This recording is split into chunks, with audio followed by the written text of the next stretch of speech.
We are meant to call from out of the past stories, strange and weird.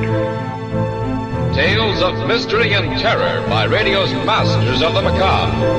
Stories of the supernatural, the supernormal, dramatized in fantasy, the mystery, the unknown. We tell you this frankly, so if you wish to avoid the excitement and tension of these imaginary plays, we urge you calmly, sincerely, to turn off your radio now.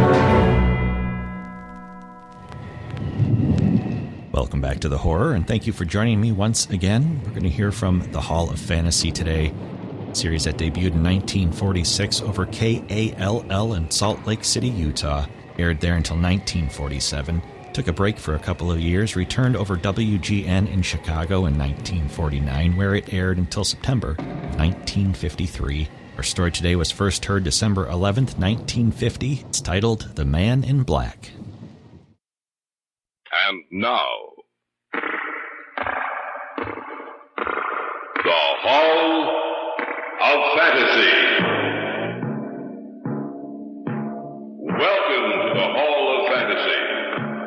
Welcome to the series of radio dramas dedicated to the supernatural, the unusual, and the unknown. Come with me, my friends. We shall descend to the world of the unknown and forbidden, down to the depths where the veil of time is lifted, and the supernatural reigns as king. Come with me and listen to the tale of the Man in Black. The wind. Where did it come from? It is always there when he wants to speak to me. It is the sound of his voice. You're not serious about this man, are you? Take it as you will, my good sir. Put your own interpretation upon the words I have spoken.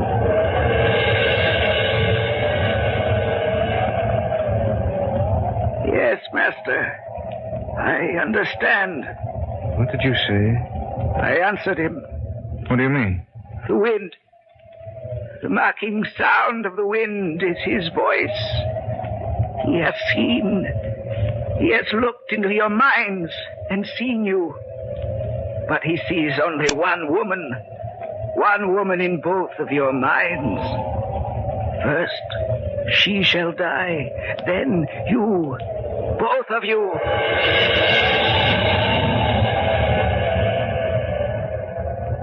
Yes, master, I hear and obey.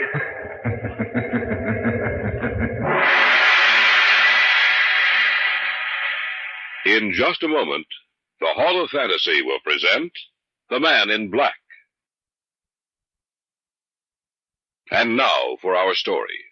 An original tale of fantasy by Richard Thorne entitled The Man in Black.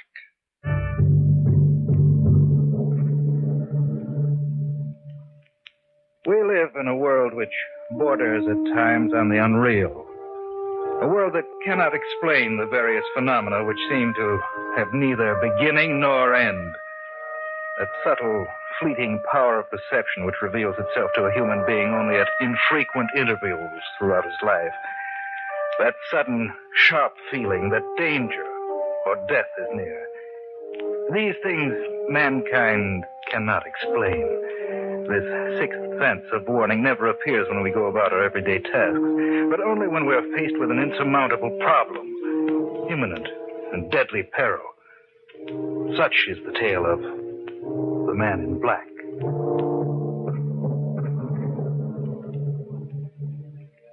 It was a cool, quiet night. That night it began. For some reason, Brian had insisted that we take a stroll in the park. That's late, Brian. Almost 11:30. I know, David. Beautiful night, isn't it? Yes. A good night for sleeping. I like to come out here about this hour. It seems to give me a sense of belonging. That sounds strange coming from you. No, I'm quite serious, Dave. I feel no relation with the rest of the world, but out here in the park, listening to the sound of the crickets, or footsteps on the walk, I feel as if I belong. You understand what I'm trying to say? I think so. Another thing, it's strange, but I have a feeling. A feeling that something is wrong, that something is going to happen. What do you mean? Something inside of me. I almost know that something will happen that will change the entire course of my life. Oh, I think you're just That imagining. woman coming towards us. Yes, I see her. I wonder if... Man in black. Have you seen that man in black? I'm sorry, but we haven't... Just a minute, David. Let her talk. Have you seen him? Have you seen the man in black? No, I'm afraid not. Oh, I thought perhaps you could help me. I must find him. Well, we haven't seen anyone out here tonight except you. The man in black. I must find the man in black. What does she mean? I don't know. The man in black. Maybe we ought to follow her. Now let her go. That's strange. What? It was so still before, now a wind seemed to have sprung up from nowhere. Listen. She went off in that direction. Let's take a look. Wonder why she screamed. Well, she couldn't have gotten too far. Look up ahead. That must be her. Lady, is anything... What's the matter with her? She's dead. Dead? That's right. I wonder who he is. Who? The man in black.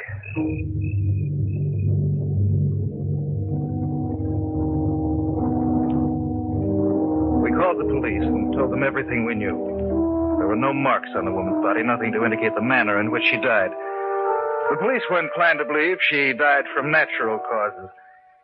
But Brian and I felt there was something behind her death that concerned the man in black.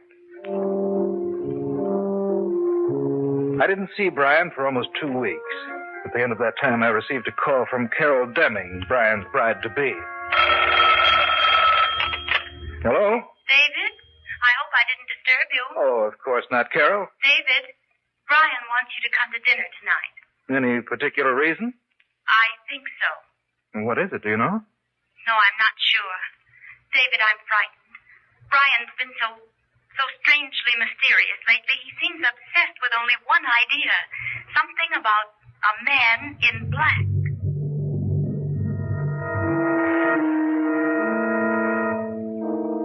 Not once during dinner did Brian mention the subject. It was perhaps an hour after the meal. The three of us were sitting in the library when he brought up the subject of the man in black. Remember that woman we saw in the park, David? Yes, of course. She aroused your interest, didn't she? Yes. She did the same thing to me. Only I did something about it. Brian, I wish you'd forget about this. I can't, darling. I know how you feel about it. I did my best to forget it, but I couldn't. Still, don't you think that... My mind will never be quiet until I get to the bottom of this. Maybe the woman we saw was upset. It was quite evident, David. I made some inquiries about this supposed man in black just to see if anyone knew anything about him. And? And I discovered that no person alive was described in that way. Well, then you can forget about it. I said, anyone alive. What do you mean by that, Brian? The man she was talking about has been dead for 30 years. Well, then, that ends your investigation, doesn't it? I'm afraid not. Why not, Brian? When I've traced down every last clue about him, only then will I be satisfied. Who was he, this man in black? An immigrant to this country, David. He's buried in a mausoleum in a private estate about 40 miles north of the city. You mean he lived here? No, he didn't. It was his dying wish that a mausoleum be built and his body placed there after his death. No one knows where he came from. Why should he pick this location? I don't know, David, but I intend to find out. How? I understand there's a caretaker for the estate. I intend going to him to learn the story. When? Tomorrow. Do you mind if I come along? Of course not. What about you, Carol? No. I don't want to go with you, and I wish you wouldn't go either. There's nothing to be afraid of. Are you sure, Brian? Are you really sure? What's the matter, Carol? Over there, at the window. There's nothing there. Oh, but there was. There was something over there. I couldn't see it clearly, Brian, but it was there. The grotesque figure of a man's face floating outside the window. Back now to our story. An original tale of fantasy by Richard Thorne entitled The Man in Black. Neither Brian nor I saw anything outside the window, and we put it down to Carol's imagination. She asked us again not to go out there, but Brian insisted, and in the end won out. The following day, in the late afternoon, we started out to the estate. This is the road that leads into the estate. It seems so lonely out here. Yes, doesn't it? Almost as if this little area was set apart from everything else. Maybe it's the day gray, overcast. Well, that all adds to it, of course. Up ahead, is that it? Yes.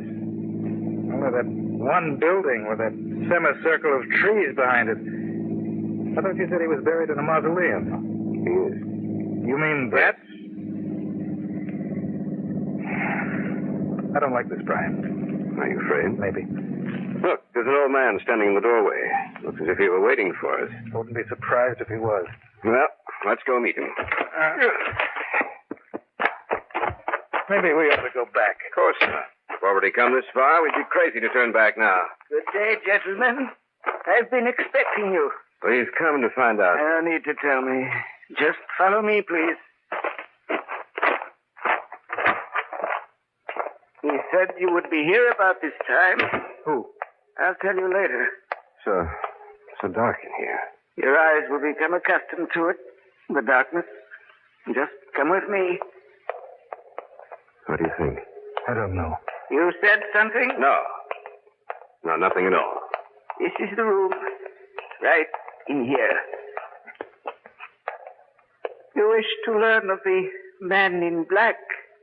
Am I correct? Yes. Can't we have more light? The candles burning in here don't throw off much light. I'm sorry, but that would be against his orders. Whose orders? He who walks by night? What can you tell us about this man in black? Quite a good deal. The man who lies in a stone coffin in the center of this room died some 30 years ago. Yet his body is as it was when he was alive.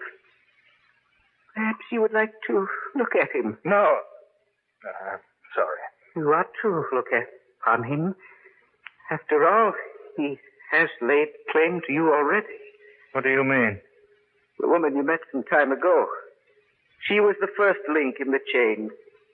The last in her chain, but the first in yours. They who search for the man in black shall die, but not before they see the one they love most in this world die first. The wind. Where did it come from? It is always there when he wants to speak to me. It is the sound of his voice. You're not serious about this man, are you? Take it as you will, my good sir. Put your own interpretation upon the words I have spoken.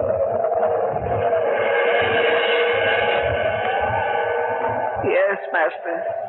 I understand. What did you say? I answered him. What do you mean? The wind. The mocking sound of the wind is his voice. He has seen. He has looked into your minds and seen you. But he sees only one woman. One woman in both of your minds. First, she shall die. Then you. Both of you. Yes, master. I hear and obey. That voice. Where's that voice coming from? From his coffin. Stop now. Yes. He has stopped laughing. Your meeting is over now. But you will see him again quite soon. Remember to look for the man in black.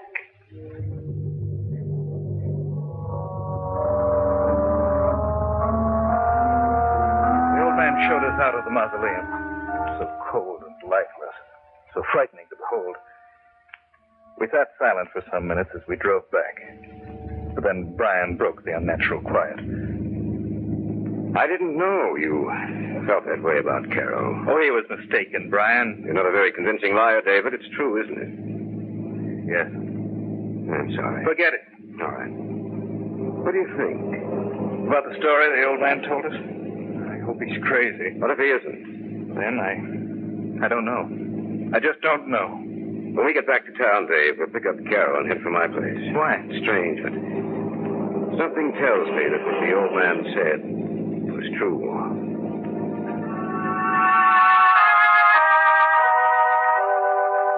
In the back of my mind, I also knew that what the old man had said was true. What bothered me was that we knew we were doomed to die, but not from which direction death would come, nor what form it would take.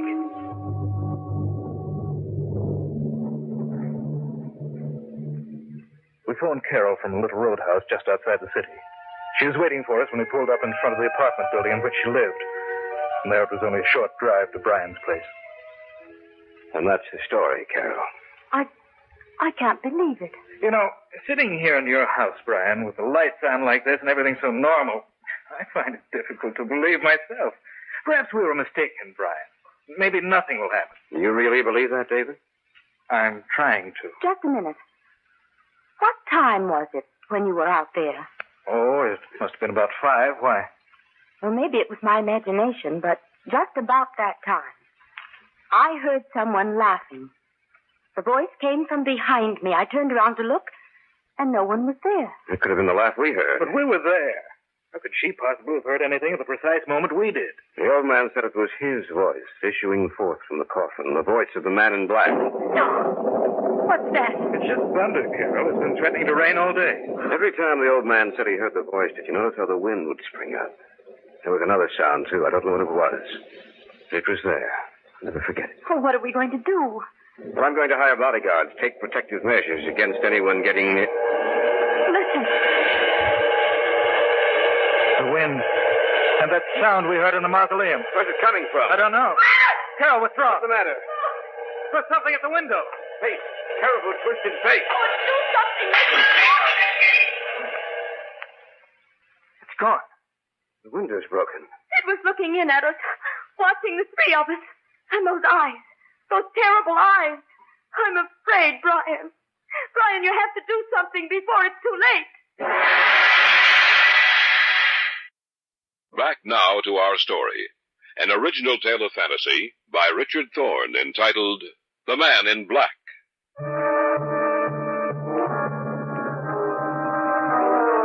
A moment before, the three of us had been witness to an amazing and terrifying sight. For outside the window, we had seen a face, distorted and twisted. The fire burning in its eyes bespoke death. I'm afraid, Brian. Brian, you have to do something before it's too late. Was that the same face you saw before, Carol? Yes, only now it was much clearer. What are we going to do, Brian? Maybe we should call the police. They probably wouldn't believe us. When I used a detective agency a few months ago, I'm going to call them. Telephone number should be here in my desk. Now, take it easy, Carol. But it's just that I'm so frightened. We'll be all right as soon as we can get some guards here. Radcliffe, is that you? This is Brian Conley. I want every available man you have to come out here tonight. You know my address.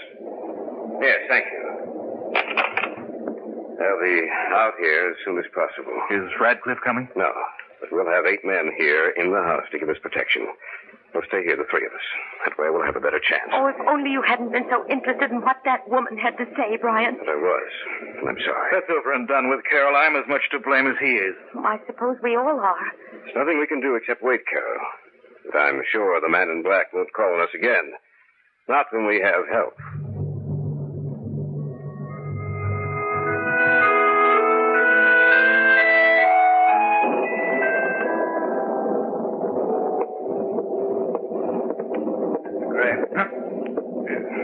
Yes.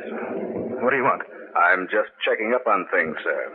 Have all the men been posted? Yes. It's rather dark out here in the hallway. You shouldn't be out here by yourself, sir. I'm just as safe here as I would be with the others. Probably. It's so dark, I can't see your face very well. It's just a face, sir. Nothing else. You seem very nervous. Do you believe the old man's story? I'd prefer not to, but... It is rather frightening, isn't it? Yes. Well, I'll continue on my rounds. Good night, sir. Probably see you again before morning.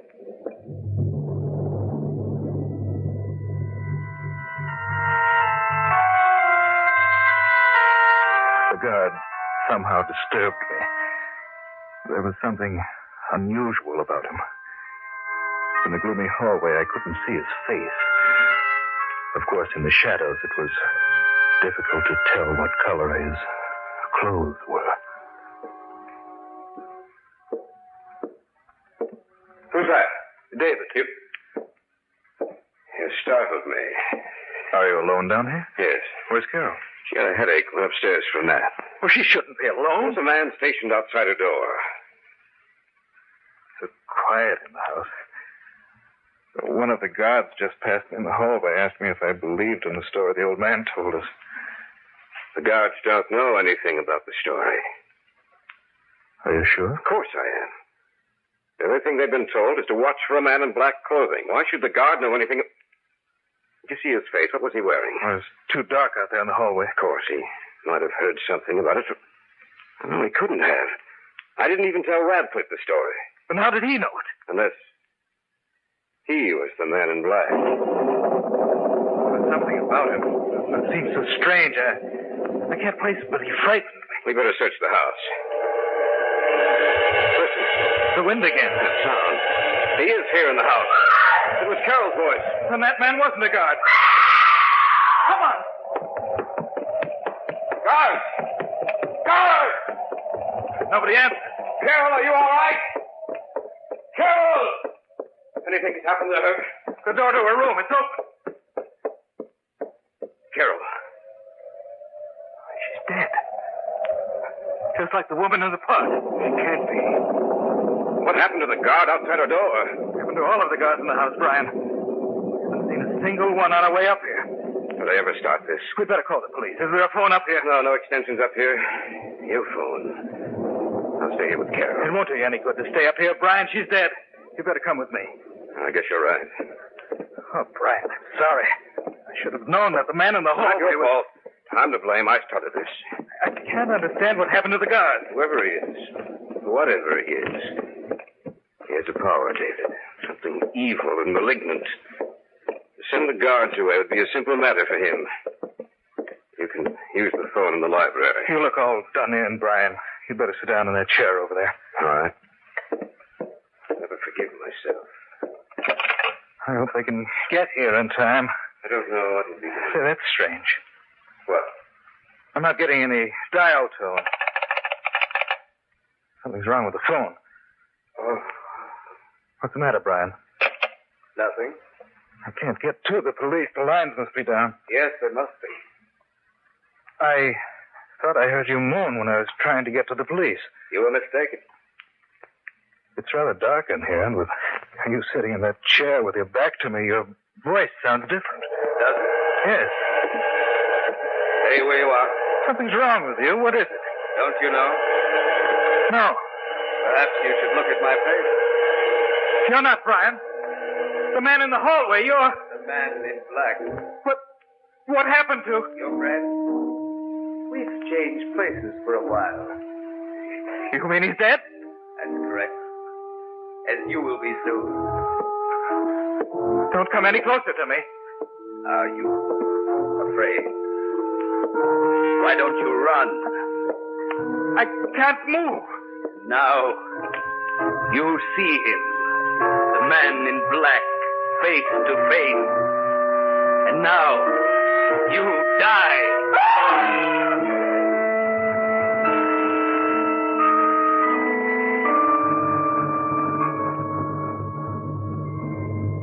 The wind, the knocking sound of the wind is his voice. The last link in the chain has been broken. Death will strike at those who search for the man in black. For he is dead.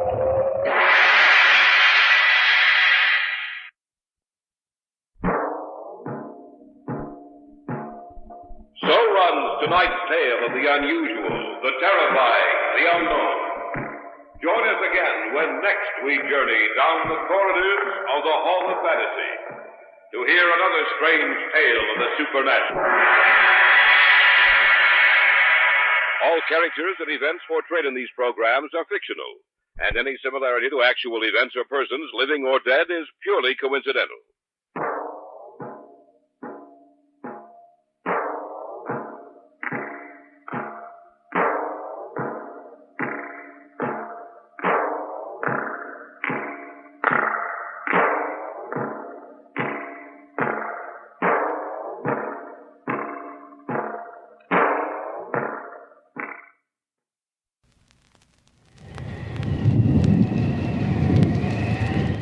that's the horror for this week. If you want to find more from the Hall of Fantasy, just visit relicradio.com. You'll find thousands of other old-time radio episodes there, more from the horror, past episodes of all the other podcasts, everything else Relic Radio. Our Shoutcast stream is up and running there as well. And if you'd like to help support it all, keep this show coming to you every week, visit donate.relicradio.com or click on the link on the website. Your support makes it all happen. Thanks to those who have helped out.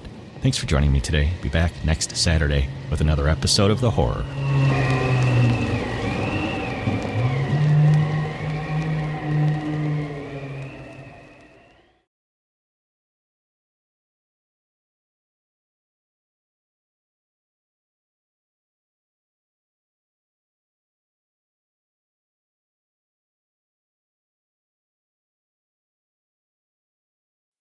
Strange Tales.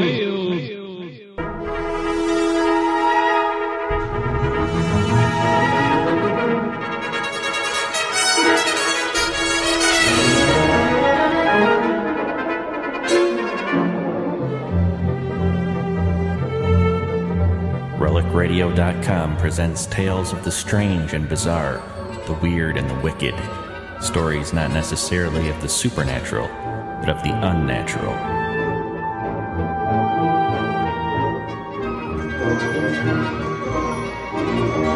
Join us now for Strange Tales, featuring radio drama at its most mysterious and unusual.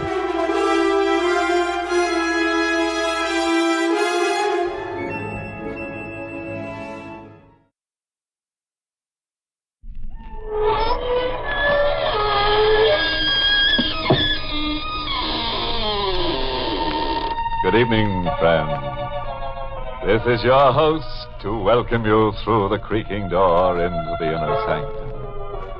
Well, a lot of job seekers came up through the cracks in our floor the other midnight. One argued that he was a writer of the sinister variety, claimed he wrote poetry on tombstones. We put him to work in our burial bureau. And then there was a girl who said she specialized in screams. We told her to meet our gang and demonstrate. One look, and our young miss never got her voice up off the floor. We all chipped in to blow the girl to a 20-week course in sign language.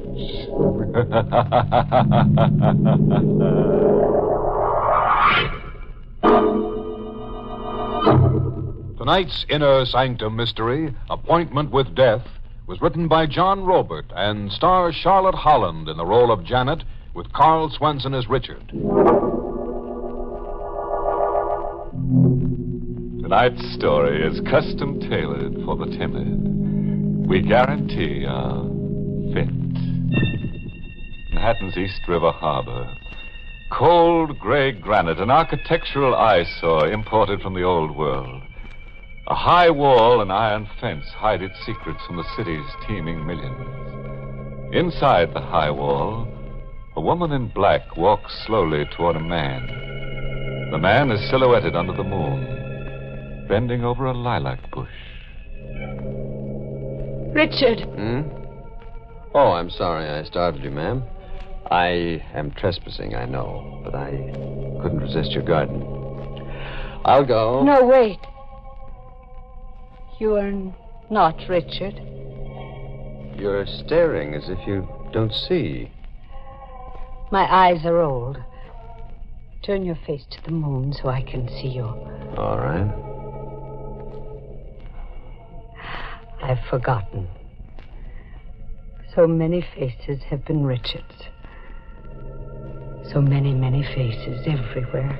Everywhere? What does your Richard do when he isn't roaming about? He sleeps. Right where you stand, there is a grave. And in it, Richard sleeps. How did you get in here? I walked in through that open gate. The rear of the garden. The Florentine gate. You found it unlocked. Yes. You're trembling. There's something wrong? The open gate means the last Lowell is about to die. I am the last Lowell. I am about to die. There were 5 of us. My brother Tom, my sister Melanie, and me. We lived silently and sullenly in this house, which Father had bought in Italy, and then had shipped, stone by stone, to be restored here. It was as if a dark plague hidden in the ancient granite had infected us all. As if we were born to destroy each other. Mother was first. She roamed the great halls and hid. We never knew where she slept or how she managed food. All we knew of her was a laugh. It was the only way she spoke to us. One day she just disappeared, never to be heard or seen again. Father was next. He was sick and grew worse, but refused to allow a doctor to enter the house. On his last night, we were gathered around his bedside, Tom, Melanie, and me. Water. Melanie brought a tumbler of water, but Tom struck it from her hand. No tenderness, Melanie. It doesn't become you. But he's calling for water. He'll get all the water he wants soon. His casket will be brimming over. Father passed on during the night, a shrunken figure, just skin and bone. We buried him in a simple, mocking ceremony during a rainstorm. You see, my sisters, it rains water for Father. Father was gone, but he lived on in Tom, with the same dark, brooding obsessions we had known in Father. Melanie and I were there in Tom. We'll go on rotting away exactly as we have. Nothing's changed. Tom, we don't have to go on like this. Don't we, Melanie? No, with Father's death, we're free. And this new freedom, Melanie, what would you do with it? I asked, what would you do with it? Just live, Tom. I see. And you, Janet? Are you full of new purpose? We have a right to womanhood, Tom. Nice word, womanhood. I give you another word, manhood. I turned the word over in my mind 1,000 times before I gave it up. Womanhood. Give it up. It's an impossible word. Your whole life's against it. An impossible word, womanhood. I tried to forget my whole life was against its realization. When Richard came. I met Richard here in the garden. I was in mourner's clothes, listening to the foghorns and staring out into the river one night. Hello. Oh, did I frighten you? Yes. I'm sorry. I'm Richard Dunn. I'm a lawyer. Oh, you're here to read Father's will? Yes, but that isn't until 10 o'clock. Shall we stroll a bit? You mean pace, from wall to wall? Well, a drive, then, if the garden's too confining. We can leave through that rear gate. The Florentine gate, no. What, did I say something wrong? That gate must never be unlocked. Hey. Oh, I'm sorry. Are you kind of in the dumps over your father's death, huh? Richard. He had come into my life like a gust of clean wind. Shut away here in a granite tomb like a dead woman. Come alive, Janet. How, Richard, how? Just get up and leave. There's nothing here to hold you. But there is. What? Well, Father, Mother, the past. That's imaginary rot. You've all cast a spell over yourselves. Why, forget the past. Think of the future. Can there be a future for me? Give me half a chance and I'll show you. Show me, Richard. Show me.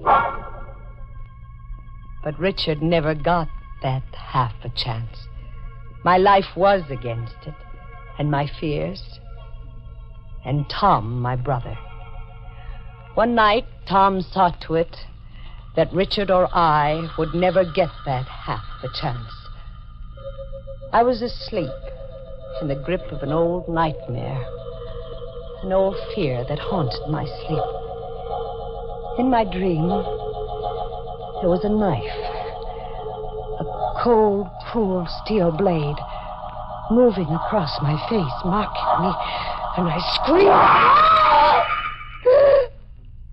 I awoke with my face aflame and Tom standing over me in the pale morning light.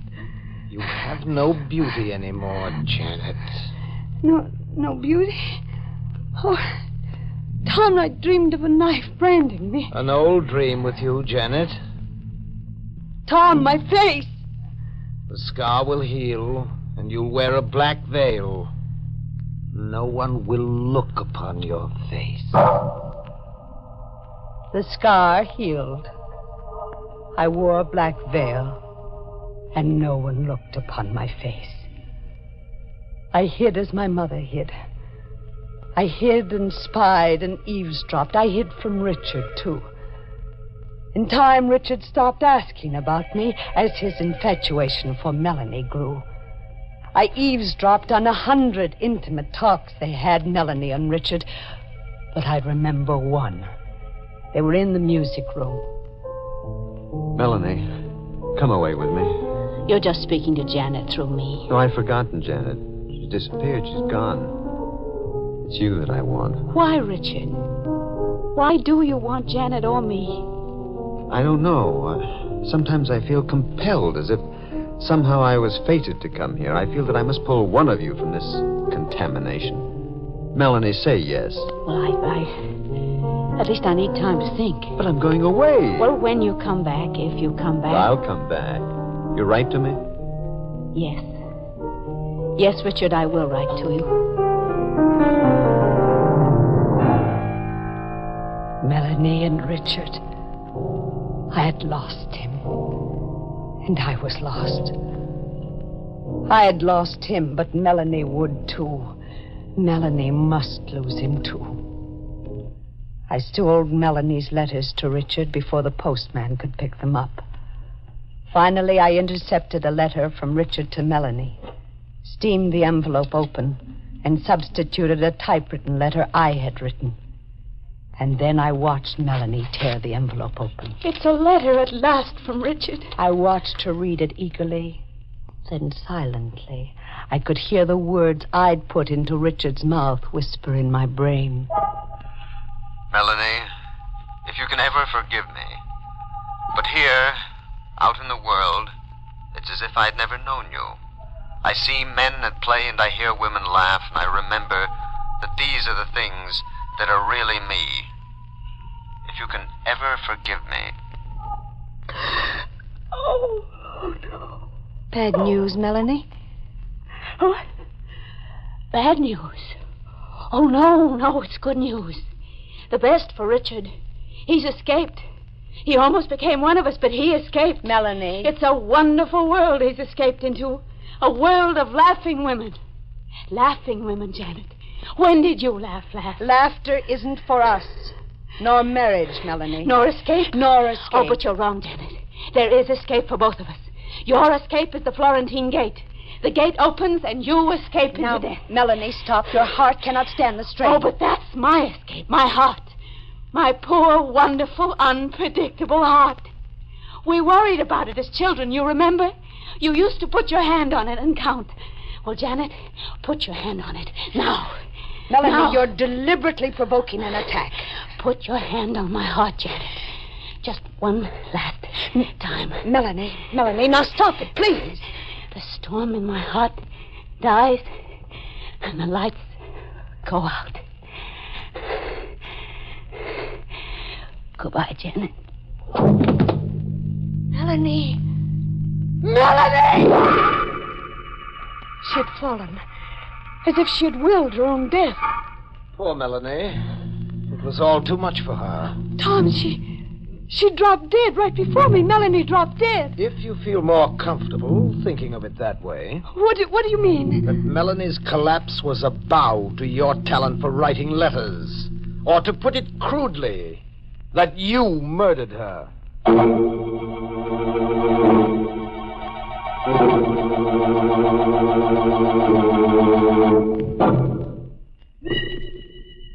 I lived on with an hourly wish for death, wishing Melanie's escape for me, too.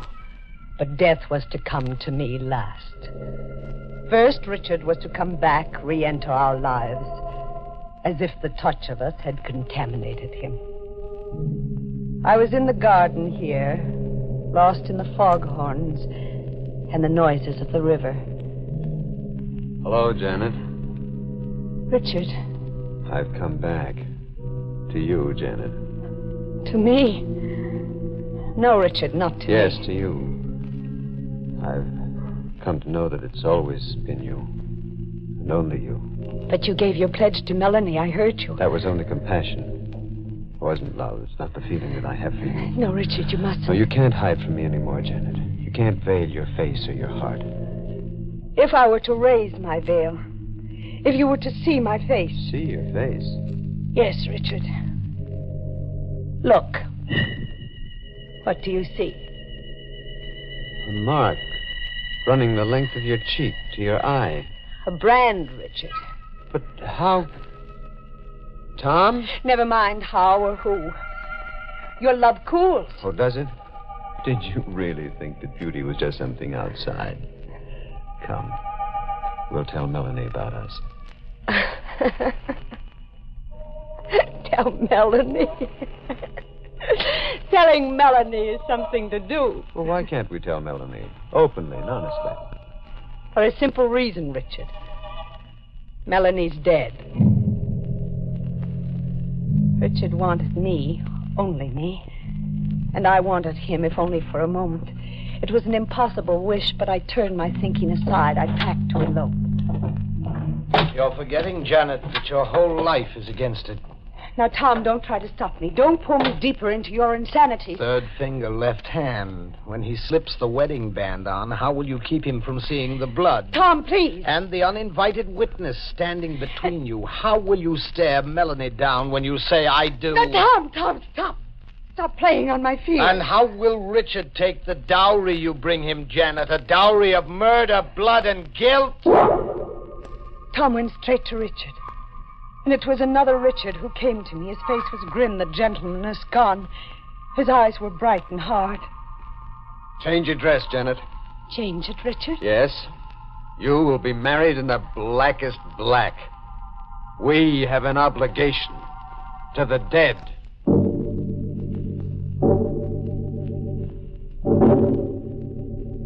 We were married. A macabre ceremony with the principals dressed in mourners' clothes. I couldn't stare Melanie down. The I do caught in my throat. Motoring back, I knew I'd never know that moment of life.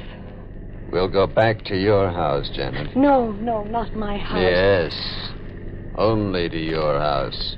Then, Richard, you don't mean to be really married to me. Could I really be married to you? You signed my name to a letter that killed Melanie.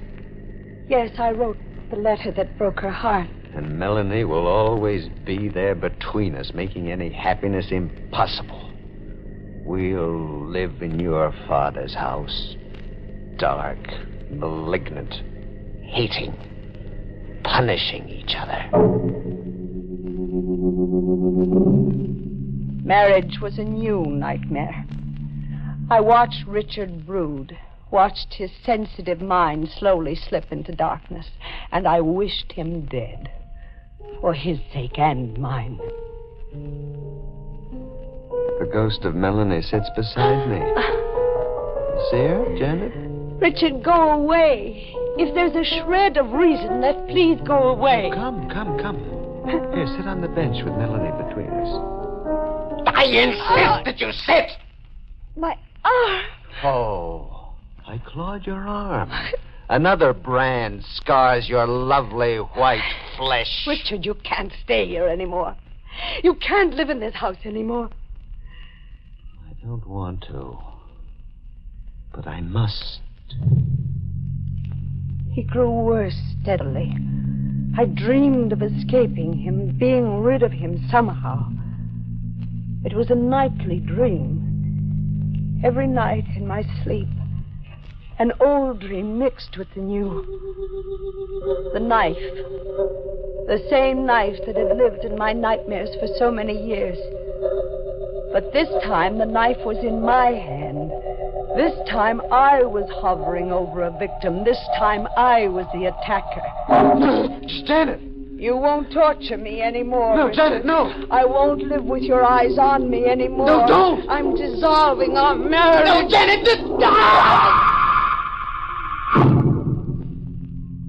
Dawn came in a sick gray haze. I awakened huddled on the floor.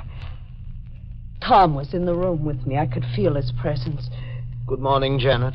Oh, Tom, I had a terrible dream. A dream, Janet? Oh, in my dream, I was in Richard's room, and I must see Richard. You mean the remains of Richard? No. Yes, Janet.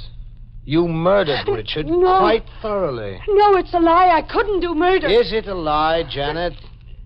I don't know. I don't know. Come. We'll bury Richard in the garden. You used to meet in the garden. Coming, Janet? No, I can't. Very well. If I must play solitary gravedigger. My dream hadn't been a dream, Tom said. I stayed in my room until Tom came back. The stains of digging were on his hands and clothes. You know, I'm wondering, Janet, since you're averse to burying your victims, who'll bury me? Will you be my victim, Tom? Yes. One day when my strength is at its lowest, you'll kill me. Why must I kill you, Tom? Why? Because we were born to destroy each other. The years crept by. Years and ghosts. In time, Tom's strength failed. He took to bed a shrunken figure, like father before him. It's come, Janet. My turn has come. Yes, Tom, you're dying. But that's not the way it's to be. I must die by your hand. You must kill me. No. You're insanely obsessed, and you've tied me to your insanity. But you can't push me into murdering you. Janet, kill me, please. If only for hate. I'm too tired to hate, Tom. Then if only to settle your score with me. I turned Richard against you. Because of me, you were married in black to a bridegroom of death. Because of me, your honeymoon was a crimson knife. Remember, Janet. I'm dead to memory. And if I could hate, this is your punishment. This is a payment of my score with you. You'll die by just dying. Janet, kill me. You must. Janet, come back. I turned away and never came back. Tom died, but not by my hand. But Tom was right about our dark family destiny. How was Tom right, Janet? The Florentine gate is open, you say? Yes. Then Tom and Father were right. The gate opened of itself, as they said it would. And now it's my turn to die. Richard sleeps under the lilacs. Soon I'll sleep beside him. Maybe, Janet. And maybe not. Did you say maybe not? What if your dream of murdering Richard were only a dream? What if Richard merely came to his senses and went away that morning long ago? If? But Tom buried him right where you're standing. Yes, but what if Tom deceived you into thinking so? What if it were a trick to keep you imprisoned here forever? What if this grave is empty? Tom deceived me about Richard's death. Yes, a ruse to make you insane and as hopeless as he was. I'm more confused. Janet, look at me again. This time, really open your eyes. You're not... Yes, I am Richard. A bit older, but much wiser. Shall we stroll a bit? That's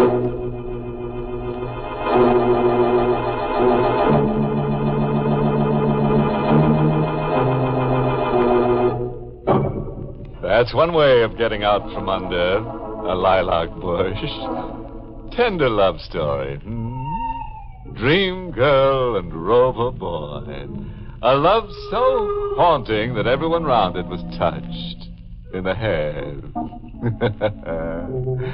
Though they picked up where they dropped off, bet they make a charming picture walking Earth's last mile together, strolling into eternity one day, arm in armature, two gay, skittering skeletons, and pressing so close their two sheets flap as one.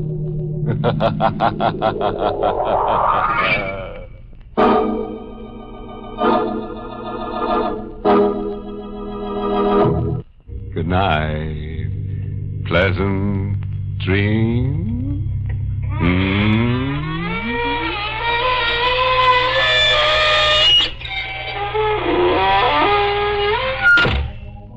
Inner Sanctum was heard in the United States over CBS, the Columbia Broadcasting System, and has been rebroadcast for servicemen and women overseas through the facilities of the United States Armed Forces Radio Service, the voice of information and education.